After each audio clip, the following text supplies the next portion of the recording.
Time now for our film session, presented by your local Geico offices in Cypress, Katy, Spring, and Pearland. District 14 6A is comprised of the 5 Aldine ISD high schools and the 3 Spring ISD high schools. These 8 programs are all familiar with each other, as all 8 made up District 16 6A the last 2 years. Let's start with the 3 Spring schools, all of who made the playoffs last season. Westfield has won 4 consecutive district championships, and the Mustangs haven't lost a league game since 2015.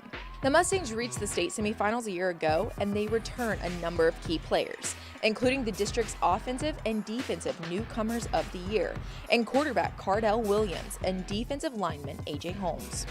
Westfield is, of course, known for its renowned defense, and the Mustangs returned 5 all-district defensive standouts from a unit that only allowed 35 points during 7 district games last season.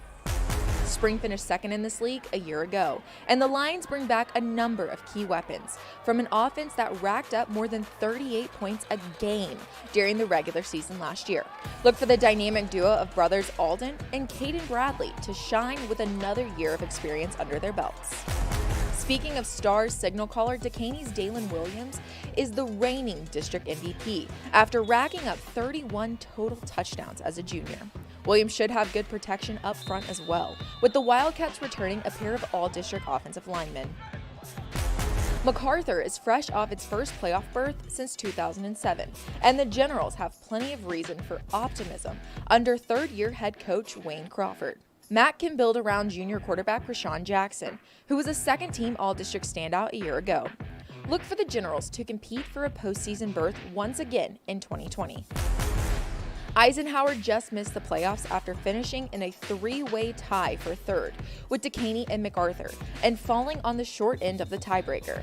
Ike looks to get over the hump this season, led by district's all-purpose player of the year, Wayman Finley, who was a force at both linebacker and running back for the Eagles. Aldine Davis saw its 5-year playoff streak snapped in 2019, but the Falcons hope to turn things around in head coach Scott Joseph's second season at Davis. Just like Davis, Nimitz also went 3-7 a year ago, and the Cougars look to bounce back in 2020. Rounding out the district is Aldine. The Mustangs are in the process of rebuilding after back-to-back 1-win seasons. The film session is presented by your local Geico offices in Cypress, Katy, Spring, and Pearland. To get more information or a quote, go to geico.com/Houston.